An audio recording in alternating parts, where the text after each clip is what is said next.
Oui. Et si là, je ne peux même pas souhaiter à mon pire ennemi et je ne voudrais même plus qu'aucun membre de mon entourage souffre de ça. J'accepte de porter, mais aide-moi à retrouver ma guérison pour que demain je puisse témoigner. C'est ce que je suis en train de faire. Je témoigne que tu m'as guéri et j'arrête la main de ceux qui veulent abandonner pour leur dire que c'est possible. Et j'arrive à écrire ça. Et j'arrive avec cette alliance et je me suis retrouvée. Le Seigneur m'a donné vraiment les forces et il m'a restauré complètement. Et je cherchais toujours comment tenir la main des gens pour les faire avancer. Il a dit que c'est possible. Ceux qui me connaissaient, d'autres qui me côtoyaient, parfois ils disaient que j'ai des défis auxquels j'ai fait face. Et puis j'ai dit, mais si tous ceux qui passent par là devaient souffrir autant, devaient être dans cette ignorance où j'ai été connu après, comment les accompagner? Et l'année passée, en 2021, j'ai été en contact avec le docteur Daniel Tan, qui avait le même projet, une survivante également du cancer. Wow. Elle m'a dit, elle est en train de créer le mouvement Surviving Cancer with Rafa, qui veut dire guérir du cancer par la grâce de Dieu.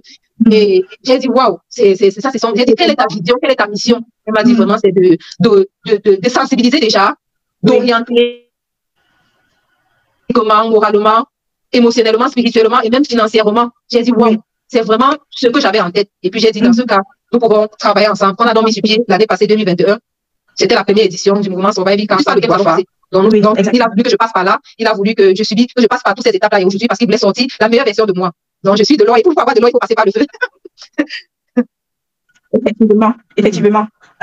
C'est une grâce. C'est vraiment une grâce. Qu'est-ce qu'on peut dire à ces jeunes-là qui ont envie de démarrer, par exemple, dans le business de la layette? Qu'est-ce que tu peux leur dire comme message pour sortir? Le message que je peux passer à tous ceux qui veulent se lancer dans la layette, déjà, c'est d'avoir une vision. Jusqu'où tu vas arriver avec cette layette? Est-ce que tu veux seulement vendre et faire ou bien parce que moi, aujourd'hui, quand je vois l'univers des anges, comme le nom l'indique, c'est tout un univers que je vais arriver à un univers, un espace où il y aura même des... Bref, c'est tellement la vision, c'est tellement grave. Donc, il faudra avoir une vision, oui, et derrière ta vision, il faudra être déterminé. Il y aura certes des challenges, il y aura des découragements, il y aura des moments où tu vas penser à abandonner, mais il faut rester focus. Il faut te servir de ces différents challenges pour pouvoir monter à l'escalier supérieur. De ne pas faire un premier défi et abandonner et dire que non, la layette, là, vraiment, non. Et à chaque jour, essayer d'innover, chaque jour, essayer de créer, qu'est-ce que je peux aussi ajouter à ça, qu'est-ce que je peux faire de plus pour faire la différence. Parce que quand on arrive dans un domaine, je suis arrivé dans le domaine de la layette et puis j'ai vu qu'il y avait beaucoup de personnes qui faisaient dans la layette, j'ai voulu faire la layette avec différence, ça veut dire que mes habits sont vraiment des habits de choix. J'habille les bébés vraiment avec des trucs de qualité. Donc, ils ont univers des choix, vraiment. Donc, je fais un peu cette différence. Je veux pas entrer dans le tas, je veux pas entrer dans le froid, mais je prends des habits vraiment spécifiques pour pouvoir habiller mes bébés. C'est pour ça que même en décembre, j'habille les enfants jusqu'à 15 ans. Parce qu'en même temps, quand je vois c'est la saison, j'entre aussi dans les habits. Et je suppose aussi que les bébés univers sont en train de grandir. Donc, celui qu'on a habillé à la naissance, c'est tellement à 2 ans, sa mère va me demander, tu as un ensemble de choses pour lui là. Donc, je continue.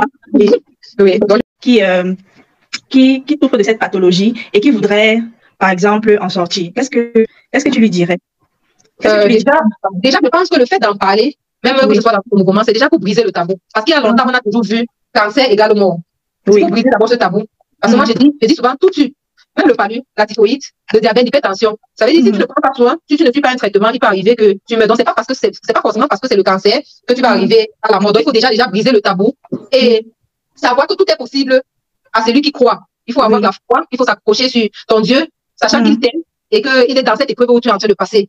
Donc, et être entouré des bonnes personnes. Être entouré vraiment des bonnes personnes. Si ces personnes qui sont malades sont en train de m'écouter, vraiment, votre entourage, vous n'avez pas besoin des personnes qui sont négatives, des personnes qui sont pessimistes. Et vous n'avez pas également besoin des messages, même ceux qui sont en train d'accompagner les malades, j'insiste. Ça ne sert à rien d'informer le malade que la tante de telle que tu connais, la souffert de ça, elle est morte. Elle a besoin des gens que Stéphanie, Tiwa, je vais te présenter Stéphanie Tiwa. Je te montre sa vidéo où elle est guérie de ça. Et c'était vraiment des personnes qui me faisaient ça durant mon traitement. C'était vraiment, ils ne savaient pas ce qui m'apportait. Parce que quand je pouvais voir une amie pouvait m'appeler et dire, attends, je te présente, j'ai une cousine là, elle est passée par là, tu vas causer avec elle. Échange, le fait d'échanger avec elle, te donner espoir de savoir que demain tu pourras être comme elle. C'est vrai qu'il y a des morts, mais même dans chaque maladie, il y a des morts. Donc ça ne sert à rien d'amener des personnes qui sont mortes près du malade. Donc vraiment de protéger ce que nous lisons, ce que nous écoutons et ce que nous voyons vraiment. C'est très important. Donc mon esprit aujourd'hui est tellement protégé qu'il y a des choses que je ne laisse plus entrer à l'intérieur. Wow. Donc, ce qui entre à l'intérieur de toi, c'est ce que tu regardes, ce que tu lis, ce que tu écoutes.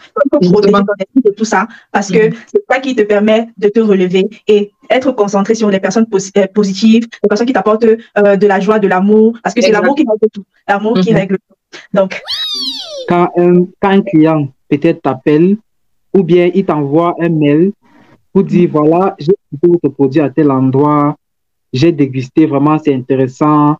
Vraiment, il n'y a rien de plus gratifiant que ça. Quand tu as déjà créé un produit, tu as créé quelque chose que les gens ont besoin, tu vois un peu. Et que tu as un retour, un feedback positif. Vraiment, c'est le goût que ça donne, non. C'est là-bas en haut. Tu vois un peu le genre. Donc, dernièrement, il y a une femme qui m'appelle de l'Allemagne, qui m'appelle d'Allemagne. Elle me dit, elle a vu mon produit du Cameroun et tout. C'est une femme qui voyage beaucoup. Et elle me dit, tiens, ça c'est un produit très intéressant. Vraiment. Et curieusement, elle me dit même le prix auquel elle a pris. Elle n'a même pas cru. Elle pensait que peut-être c'était des choses mélangées au quartier là. Elle dit que le prix auquel elle a pris. Elle arrive, elle déguste le produit. Elle dit, mais tiens, ça sont les produits qui, ici en Allemagne, coûtent très cher. Elle m'appelle, elle me dit, bon, vraiment, ton produit est très intéressant, mon cher. Vraiment, essaye de. En fait, tiens bon, quoi. Tiens bon, parce que après ça encore, j'ai eu le prix. Avec ta marque, avec ton entreprise, ou est-ce que tu veux la mener avec ta vision? Il faut t'intéresser. Si tu ne fais pas ça, c'est que je ne sais pas. Les entrepreneurs du Made in Cameroun, là, je n'ai aucun problème avec vous. Vous produisez des choses magnifiques, mais j'espère que vous avez pris note de ce que Christian a partagé ici avec nous, parce que ça va vous aider. En tout cas, pour grandir. Oui, dans cette, notamment les TIC. Les TIC. Vraiment, si tu es un jeune Camerounais maintenant et que tu ne t'intéresses pas au TIC, non, c'est que tu ne sais pas ce que tu fais. La vente en ligne, oui, la vente en ligne, comment se positionner dans les réseaux sociaux. Oui, c'est déjà très intéressant, oui. Comment peut-être vendre sur Alibaba, comment, en fait, parce que c'est tout ça qui positionne. Nous, on a un avantage, un inconvénient en Afrique. C'est qu'on a souvent pas la technologie pour pouvoir vendre, ou pour pouvoir même produire. Pour pouvoir produire, oui. Quand je lance en cette période, je suis invité à une fois au musée national. Je sais pas au musée national ou à l'hôtel de ville, je vais dire. C'était à l'hôtel de ville. Je suis invité à la fois là-bas et curieusement, je t'assure, je n'avais même plus l'argent sur moi pour me payer un stand. Comme je t'ai dit tantôt. Alors, avec ma promotrice qui était là sur place, elle a commencé à faire les tours des stands, elle fait les tours. Et curieusement, elle rencontre la femme du boss de Santa Lucia. Puisque c'est là que mes produits sont référencés pour le moment. Elle rencontre le boss. La femme du boss, elle déguste le produit. Elle dit, bon, c'est un produit intéressant. Vous faites dans quel stand? Elle dit, bon, on est sur un stand. En fait, elle n'a pas eu le courage d'expliquer que. Oui, elle ramène la femme vers moi. Et arrivée, elle prend 5 paquets du produit. Elle prend 5 paquets. Elle rentre avec dans l'autre stand où elle était. Elle déguste à ses collaborateurs qui étaient là-bas aussi. Et curieusement, c'est comme ça qu'ils ont raffolé. Et je veux voir, peut-être 5 ou 10 minutes après, mon stand en fait, là où j'étais est plein. Et elle ramène les autres. Ils dégustent. Ils m'ont fait une recette. Ils m'ont fait une recette là-bas d'environ 20 000, quoi. Sur place. Être au bon endroit, au bon moment, avec les échanges. Souvent, les entrepreneurs disent qu'ils vendent des choses, mais ils vont à des rencontres entrepreneuriales des fois. Même la carte de visite, il n'y a pas. Même l'échange. Pour pouvoir produire, oui. Tu vois peut-être les Chinois, eux, ils produisent du n'importe quoi, ils produisent tout. En fait, si tu pars en Chine, tu vas tout vendre. Mais toi, étant au Cameroun, tu peux vendre quelque chose qui est produit en Chine. Effectivement, avec ta marque. Exactement. Donc, il y a, comme je disais, il y a les TIC. Je ne sais plus trop, il y a je voyais la valeur que je portais à l'intérieur de moi. Je voyais la personne de Christ qui habitait en moi et puis je disais, waouh, même si quelqu'un venait à me dire que je ne suis pas belle, ou bien je me voyais tellement belle. Et c'est cela, ça m'a permis de gagner en confiance. J'ai commencé à sortir de la maison. Puis, je faisais le régime et puis je n'étais pas obligée d'entrer dans les commentaires parce que je ne m'attachais pas à des paroles et tout. Je connaissais qui j'étais. J'étais vraiment forte à l'intérieur. Donc, c'est mon identité en Christ qui m'a permis vraiment de me relever. Cette foi et cette force m'a permis de me relever. Que connaître ton identité en Christ te permet de t'affirmer face aux défis de la vie et surtout face à la maladie. Tu vas t'arrêter. En tant que il faut aimer, pour tout entrepreneur, il faut d'abord la passion, l'amour pour ce qu'on fait. C'est cet amour aux gens. Parce que les gens achètent avec les émotions. Moi, je l'ai appris dans mon cours de marketing. On achète avec les émotions. Il y a quelque chose qui doit se dégager, que ce soit du service rendu, que ce soit de l'article que tu vends. Il y a cette passion qu'on doit avoir dans ce que tu fais. Si ce n'est que l'argent, non. À un moment, quand peut-être il y aura des choses qui vont pas atteindre tes objectifs en termes d'objectifs financiers, tu vas t'arrêter parce que la motivation c'était l'argent. Il faut aimer et que cet amour pour ton métier ou pour tes enfants, pour faire de tes collaborateurs. Donc ça c'est l'un des conseils que je peux donner. Et l'autre conseil que je peux donner en tant que maman qui investit, c'est comprendre que ton meilleur capital, ce sont tes enfants d'abord. C'est pas le compte, c'est le meilleur capital là-bas. Tu as porté ce projet pendant 9 mois, tu t'es donné, tu as risqué ta vie pour ce projet. Aujourd'hui, pourquoi pour un projet, je ne sais pas moi, d'1 milliard, de 2 millions, tu vas mettre ce projet de vie, en fait, tu vas mettre une partie de ta vie en péril. C'est le meilleur investissement. Et trouver le bon niveau dans ce capital, investir dans ce capital, reviendrait à investir aussi dans son entreprise. Parce que si tu as un enfant qui demain comprend la nécessité du projet de sa maman, comprend aujourd'hui l'importance de l'œuvre depuis des générations. Donc ça veut dire que, je ne sais pas moi, dans l'histoire, il y a quelqu'un qui a inculqué en fait. Voilà ce que j'ai comme projet à ses enfants. Aujourd'hui, on voit quelque chose qui est beaucoup d'entreprises devenu là, qui est devenu ça, qui est devenu... C'est ça que les penchés. Parce que souvent, on vient se présenter en tant que maman entrepreneur. Tu vois, des mamans qui ont vécu des violences conjugales, c'est mamans qui ont vécu des viols. Et aujourd'hui, ils ont peur d'en parler. Mais il y a une jeune fille peut-être qui est violée dans le quartier là-bas, qui peut-être a des talents extraordinaires en peinture, mais n'arrive pas à révéler ça. Mais quand elle suit ton histoire, elle dit waouh, il y a peut-être quelqu'un là-bas qui, avec notre histoire, vaut de l'or. Et en tant qu'entrepreneur, on doit apprendre à mettre aussi en avant nos histoires de vie. Je n'ai pas dit qu'on va mettre sa vie sur le plateau. Mais c'est une fois qui va t'amener à la table des rois. C'est pas l'argent que tu cherches, la course effrénée là. C'est qui tu es en fait, tu dois l'être. Oui, c'est très bien. Merci beaucoup, Eliane. Merci. Tu nous as... Hey, tu n'es pas n'importe qui, tu es une reine. Tu n'es pas n'importe quoi, tu es une reine, tu as de la valeur, tu as un talent, tu as de l'authenticité. Tu es une femme noire, tu es une femme belle, tu es une reine. Ça, il faut qu'il y ait ça dans ce qu'on entreprend. Et aussi, se donner aussi le challenge en tant qu'entrepreneur. Si je vais à l'UAC, si je veux avoir un niveau international en termes d'entrepreneur, il faut aussi que je me donne le challenge d'être un modèle aussi en termes de maman. Parce que je sois sur les médias, on parle de moi, mais alors que derrière, c'est pas ça. Qui est maman, mes enfants, ça doit être en fait. C'est pas ça. Il ne peut pas parler en bien de moi, il ne peut pas parler en termes de modèle, il ne peut pas voir. Parce que demain, il n'y aura pas tout ça. Moi, je parle juste de mon père. Mon père, il ne vit plus, mais les valeurs qu'il m'a communiquées ou qu'il nous a communiquées en tant qu'enfant, elles sont tellement fortes que c'est imprégné en fait dans mon âme. Il ne m'a pas laissé il m'a pas laissé un truc, mais il m'a laissé des valeurs qui sont fortes et que je veux pérenniser aujourd'hui avec les enfants. Ça, c'est une richesse. Tu vois. Il faut le challenge de dire, je peux être un modèle en termes d'entrepreneuriat, je peux aussi être un modèle, comme je peux aussi être un modèle comme maman. Il faut qu'il y ait cet équilibre. On puisse parler de Makeda, machin, marque international. On peut parler de Eliane, la mère de tel, la maman de ci, qui a fait ci, qui a fait ça, qui a fait. Mais pour moi, c'est mon rêve, en fait. Tu vois. Et la chose que je peux dire aux mamans, c'est ne pas compter souvent sur nos propres forces. Compter sur Dieu. Parce que je suis chrétienne. Apprendre à puiser en lui la capacité, l'énergie. Et c'est aussi important, je ne l'ai pas souligné depuis le départ, à cause des interférences du réseau, de prendre du temps pour soi. Donc, en tant qu'entrepreneur, souvent de s'arrêter, prendre du temps pour soi, prendre du temps pour ses enfants, prendre du temps de se ressourcer. La vie n'est pas toujours course. Elle n'est pas toujours cette course effrénée au gain, aussi, au ça. Prendre du temps. Et dans ces moments où on s'arrête, souvent, on reçoit les meilleures idées. En termes ça c'est vrai. Vendre notre histoire, acheter notre histoire. Par exemple, quand quelqu'un vient acheter un article Makeda, il n'achète pas forcément le sac, hein. Il achète la personne qui est derrière, en fait. Il achète la personne qui est derrière. Il achète le témoignage même de vie. On a vu une maman qui est devenue là, qui est devenue ça, qui est devenue... C'est ça que les penchés... Parce que souvent, on vient se présenter en tant que maman entrepreneur. Tu vois, des mamans qui étaient peut-être... qui ont vécu des violences conjugales, c'est pas moi, qui ont vécu des viols. Quand on va à l'école, c'est pour acquérir des compétences et les mettre en pratique face à un certain problème ou difficulté qu'on peut rencontrer à un moment donné sur son parcours. Alors, ce que j'ai fait, d'abord, je suis autodidacte. Je pris ma voix, je suis autodidacte. Donc, du coup, ce que j'ai fait, c'est que quand tu reçois les cours, c'est pour te transformer, c'est pour acquérir une nouvelle compétence en fait. Du coup, il faut que tu mettes cela en pratique. Donc, ce que j'ai fait, j'ai mis cela en pratique et avec vu qu'on ne donne pas toujours tout, même si c'est où on ne donne pas tout toujours. Donc, du coup, tu prends ce que tu reçois à l'école et ce que tu fais dans tes recherches, c'est ça que tu appliques pour trouver une bonne solution.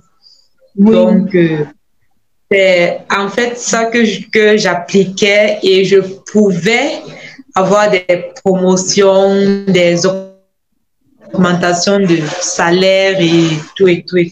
Qui arrivait souvent en entreprise. Après la première question qu'il te pose, c'est que on paye combien? Après, tu te demandes, mais tu viens d'arriver, tu te demandes déjà, on paye combien? Tu sais pas, tu te poses pas la question de savoir, est-ce que moi, je mérite le poste pour lequel je suis venu postuler, en fait. Et tu te rends compte que la plupart, en général, n'ont pas souvent l'amabilité de reconnaître déjà que je ne suis pas à la hauteur. Même le salaire qu'on me paye là, je ne suis pas à la hauteur de mériter le salaire qu'on me paye là. Ce que moi, je dis souvent aux jeunes, c'est que on travaille, c'est vrai, c'est pour avoir un gain. Mais on travaille, si tu te focalises seulement sur le gain pécuniaire que tu peux recevoir, c'est quelque chose qui passe et qui ne te permet pas d'avoir une haute estime de toi. Si tu veux te vendre et que tu veux coûter cher à l'entreprise, donne-toi à fond dans ce que tu fais. Applique-toi dans ce que tu fais et sois plus compétitif. Acquiers des compétences. C'est en acquérant des compétences que tu seras plus compétitif. Et quand tu es compétitif sur le monde de l'emploi, je vous assure, n'importe quel employeur peut t'acheter au prix que toi, tu vas vouloir. Pas au plus que le poste mérite, mais au plus que toi, tu te fixes à toi. Tu peux dire que moi, je me vends à 2 millions et tu te vends à 1 million. Tu sais ce que tu comptes pour te vendre à 2 millions. Mais un poste n'a jamais coûté 2 millions. Même ceux qu'on donne les promotions, on ne donne pas la promotion parce que tu as les diplômes. C'est parce qu'à un moment donné, tu as mérité et que tu as prouvé que je peux aller de l'avant, je peux donner un plus à l'entreprise. Moi, je dis souvent que quand tu es dans une entreprise, ne te dis pas que j'attends un salaire à la fin du mois. Dis-toi que, est-ce que mon apport pour que l'entreprise sera productif? Si à la fin du mois, avant de percevoir le salaire que tu veux percevoir, tu te rends compte que mon apport n'a pas vraiment été productif pour l'entreprise, il serait bon de te remettre en question, en fait. De te remettre en question et de chercher comment pallier à cela pour que tu sois plus compétitif. Parce qu'aucun patron ne veut avoir des employés qui ne sont pas compétitifs, qui ne veulent pas amener l'entreprise vers le haut. Donc, à quoi est-ce qu'il pense quand il se voit dans 10 ans, dans 2 ans même? Qu'est-ce qu'il aimerait faire? Quel est le désir de son cœur? Quel est ce qu'il peut faire pour recevoir de l'argent, mais il le fait naturellement sans pouvoir attendre une récompense derrière. Ce sont des petites techniques pour savoir ce que nous passons véritablement. Parce que plusieurs jeunes vivent le rêve de leurs parents. Par exemple, mon père voulait être policier et il n'a pas pu faire son rêve. Il me pousse à aller faire la police parce qu'il voulait faire ça, mais il n'a pas pu faire. Du coup, je me retrouve dans la peau de mon père en train de vivre le rêve de mon père. Or, ce n'est pas ce que je veux faire. Oui. Donc, il cherche au fond de lui ce qu'il aimerait faire et qu'il partage cela avec ses parents. Il est bon d'écouter ce que ses parents disent, mais on dit également ce que nous, on pense. On dit aux parents que moi, je me laisse ici parce que c'est aux parents de voir comment est-ce qu'il faut continuer pour nous orienter vers la voie vers laquelle on peut. Maintenant, le conseil que je vais donner à un jeune qui est déjà dans le monde professionnel et qui est également à l'université, qu'il ne se limite pas simplement à dire que comme j'ai commencé à toucher l'argent, donc je peux monter à l'école. Les compétences sont bien, qu'il s'organise simplement à donner le meilleur de lui-même, que ce soit au boulot, en augmentant ses compétences par ce qu'il acquiert étant l'université et en donnant également le meilleur de lui étant l'université. Et ne pas oublier que ce n'est pas facile. Il y a des jours où tu vas dormir à 2 heures parce que tu avais un rapport de boulot à faire. Entre-temps, tu dois composer les yeux et demain. Mais tu dois être de tous les côtés. Tu dois briller dans les deux, en fait. C'est pas facile, mais c'est faisable, en fait, si on est organisé. Tout est un apprentissage. Il faut simplement, comme tu as dit, beaucoup déjà plusieurs personnes vont me dire un entrepreneur, c'est pas trop religieux. Un entrepreneur, c'est pas 2 choses à la fois. Soit c'est le business, soit c'est l'autre. Mais j'ai fondé ma boutique sur Dieu. C'est pourquoi j'ai dit j'ai consacré cette boutique à Dieu. Et quand vous allez arriver, tous les établissements Michael Shop ont toujours un petit slogan en bas. Élu de Dieu. Élu de Dieu. Ma part, je sais pas, j'ai pas posé quelque chose, mais je n'ai pas mis Dieu au centre. Dieu est celui qui m'a créé, qui m'a donné cette possibilité d'avoir la boutique. Cette boutique, j'avais déclaré sur cette boutique en 2019. Quand on avait libéré, j'ai dit, cette boutique va m'appartenir. Je n'avais pas d'argent. Je n'avais même pas le projet non plus de prendre cette boutique. Mais j'ai dit, cette boutique va m'appartenir. Et j'ai vu le reflet de cette boutique en 2019. Peut-être d'autres personnes ne vont pas comprendre. C'est très compliqué. Mais j'ai gardé ma foi en cela. Et j'ai dit, le jour que je suis allé verser là, il m'a rappelé, il m'a dit, il m'avait déjà montré cette image-là. Et ma boutique, c'est pas moi. je pouvais encore avoir des questions des gens. Comment tu fais pour gérer? Comment tu fais? Tu es en même temps dans la formation, en même temps tu es là. Tu fais ça comment? J'ai dit, moi-même, je ne sais pas. Mais j'arrive à tenir. J'ai de l'assurance parce que il me montre des possibilités d'entrée financière afin de solder mes dettes. Et j'ai même commencé cela depuis cette fin d'année, ce début d'année, et je suis en train de solder. Mais je garde l'assurance parce que il ne m'a jamais laissé. J'ai pu traverser plus pire que ce que je suis en train de traverser maintenant. Wow. Et j'ai de l'assurance dans mon cœur parce que même quand quelque chose veut se passer, il me dit, garde la foi. C'est lui qui a donné ça, c'est pas moi. Parce que je pourrais toujours, plusieurs personnes ont demandé des prêts d'argent ici sans projet. Moi, je ne connais pas ce qu'on appelle le projet, mais je suis parti t'expliquer ce que j'ai envie de faire. Et on m'a donné de l'argent.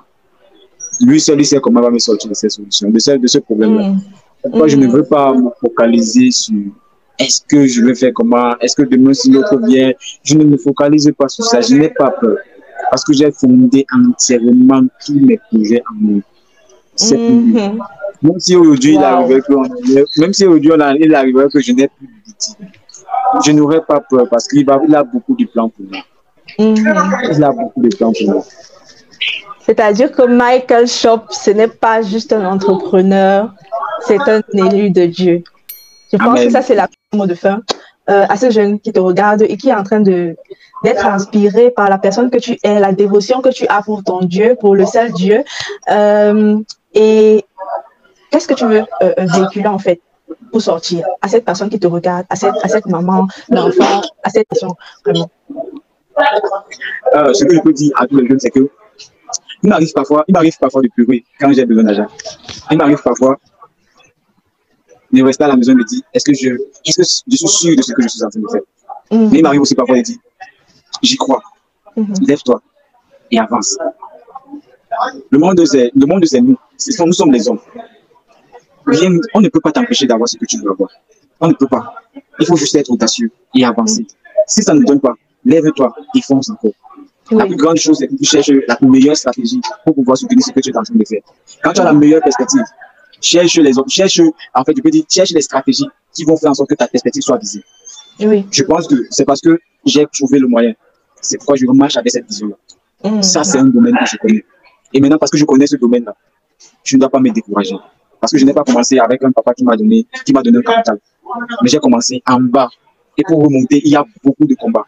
Et Dieu me soutient dans ces combats. Donc, ce que je peux te dire, toi, jeune qui m'écoute, jeune fille qui m'écoute, ne te décourage pas. Ne perds jamais la foi. Mais sois fort parce que le chemin que tu vas atteindre là, il y a beaucoup de cailloux. Mais quand les cailloux vont finir, c'est un grand succès qui t'attend. Celui qui passe par des moments difficiles expérimente toujours l'abondance dans les moments de pénible. De pouvoir rendre cela rentable. Parce que même les capacités que tu as mises en nous, c'est enfin que nous puissions être épanouis avec. Donc, tu as par exemple les membres de la famille. Ça, c'est un des défis auxquels nous, les pâtissiers, on fait face. Quand un membre de la famille, ou bien, excusez-moi, c'est un bien-aimé. Je rends grâce à Dieu parce que l'enseignement, ça a changé, ça a véritablement changé. Mais quand tu as un bien-aimé, par exemple, qui vient vers toi et qui veut un gâteau, je veux un petit gâteau, tu veux un petit truc, tu mets un peu la crème au-dessus. Maman, je ne peux pas faire ça. Je veux faire quelque chose de gâteau avec un petit et puis je mets la crème dessus. Et après, tu dis, j'ai 5 000. Quelqu'un me va quoi? Tu dis, j'ai 3 000. Ça n'achète même pas le matériel. Oui, ça arrive. Et maintenant, si tu es quelqu'un d'assez discipliné, que tu peux faire la différence. Par exemple, tu restes un moment, il y a des gens où je sais, des personnes, je sais que bon, telle personne, ce n'est plus qu'une relation de client à, je veux dire, je sais où on va. En ce moment, je pose des bases, je sais que bon, je peux faire des concessions jusqu'à tel niveau. La famille, je peux faire des concessions jusqu'à tel niveau. Mieux d'avoir par exemple un sac de farine à la maison, d'avoir du sucre. Donc, il y a ces petits éléments qui ne doivent pas manquer parce que tu peux te retrouver coincé qu'il te faut faire un gâteau là. Qu'est-ce que tu fais? Les boutiques ne sont pas toujours ouvertes. Donc, il y a le matériel que tu dois pouvoir avoir. Il y a maintenant ta paye, si je puis dire ainsi. Mais pour un début, tu n'as pas besoin de grand-chose pour ta paye. 1000 francs, c'est bon. Et puis aussi pour dire merci à papa. D'une manière ou d'une autre. Oui, d'une manière ou d'une autre. Soit en faisant ci, soit en faisant ça. Mais bref, quand tu prends l'argent d'une commande, ce n'est pas pour consommer. Tu dois avoir un tu dois avoir une épargne, tu dois avoir un investissement dans cet argent-là. Donc, si tu es discipliné et si tu le fais normalement, tu t'en sors. Tu t'en sors. Tu peux... Bref, quand tu mets tous ces éléments en jeu, lorsque tu travailles véritablement ta vente, parce que c'est la vente qu'on travaille avant de travailler le produit, si tu travailles véritablement ta vente, tu gagnes mieux que quelqu'un qui est dans un bureau. Bon résultat. Tu peux faire tes 300 000 par mois. Oui, c'est possible. Parce que comme je dis, le même gâteau que je fais à 10 000, j'ai vu une qui pesait à 30 000, je suis restée, j'ai dit waouh. Elle fait ça à 30 000, les gens achètent. Tu regardes même le gâteau, tu ne vois rien de déceptionnel sur le gâteau. Donc ça veut dire que même si elle a beaucoup d'éléments là-bas dedans, mais les gens achètent. Je connais une dame qui, elle ne se casse pas beaucoup, elle a un bon réseautage. Donc elle n'a pas de faire les publicités comme vous faites des publicités, non, elle ne se gêne pas. Elle a des gens que quand ils passent leur commande, ils payent et ils payent bien. Une personne, ça paye. La pâtisserie paye. Et surtout si on ne s'arrête pas qu'à faire des gâteaux. Parce que c'est pour ça que je dis, peu importe dans ta vie, on t'a toujours dit que tu étais du genre à vite abandonner. Ça, c'est ce qu'on t'a dit. Mais c'est à toi de définir un profil de vie. C'est à toi de décider de ce que tu veux ressembler. Parce que là, on parle peut-être de la pâtisserie, mais dans d'autres domaines, on a envie d'abandonner. Même dans le domaine du mariage, on a envie d'abandonner. Dans tous les domaines, tu as envie de jeter l'éponge. Même lorsque tu es un peu dans le domaine spirituel. Il y a ma fille, par exemple, qui me posait une question. Je lui ai dit que maman, j'ai fait confiance à Dieu la dernière fois, mais ça n'a pas marché. Je lui ai dit que faire confiance à Dieu, ça ne dépend pas de si ce que tu attendais à marcher ou pas. Il est fidèle, c'est sa nature. Que ça fonctionne comme tu veux ou pas, ça ne change pas sa nature. Maintenant, c'est à toi d'accepter sa nature et de rester. Donc, qu'il pleuve ou qu'il neige, je lui fais confiance parce que je sais qu'il est fidèle. Ça ne dépend pas de ce qui résulte de ça. Mais par contre, ma détermination, ma fermeté, la foi en ce que je suis en train de dire, va faire à ce que cela soit manifeste. Donc, les choses ne se manifestent pas forcément parce qu'il y a une alchimie, non. Les choses se manifestent parce qu'il y a un homme qui s'est tenu debout, mais surtout qui a tenu ferme. Donc, un peu comme on disait, le chemin a été long, mais j'ai tenu. Il faut être prêt pour aller jusqu'au bout. Ça veut dire, moi, je suis désolée, je suis toujours en train de prendre cette comparaison. Je dis souvent aux gens qui disent qu'ils vont avec Dieu, je dis qu'on essaye pas, c'est pas une chaussure. Que j'essaye, si ça ne donne pas, je change si ce n'est pas opportun. Ça n'a rien à y voir. Ça veut dire que si tu te lances dans la pâtisserie, si tu te lances dans un projet, peu importe le projet dans lequel tu te lances, tu n'es pas en train d'essayer. Et pour ne pas être en train d'essayer, il faut faire comme quelqu'un qui veut bâtir sa maison. Ça veut dire que tu t'assois.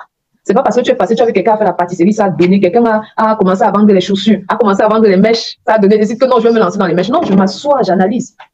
Est-ce que je peux? Est-ce que c'est quelque chose que j'aime? Parce que par exemple, je prends un exemple comme ça. Si tu es dans une église où on dit que les mèches c'est satané, que les patati et patata, et puis bon, tu dis que comme je vois que ça donne chez la sœur, je vais quand même faire les mèches. Tu ne vendras pas bien. Parce que déjà dans ta conscience, c'est quelque chose de mauvais. Comment tu vas faire?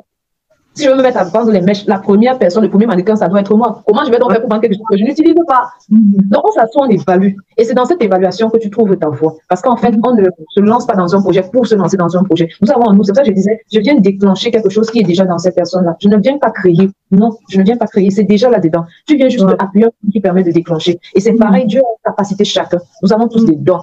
Il y a des gens qui savent juste bien parler. Tu peux mettre cela en avant.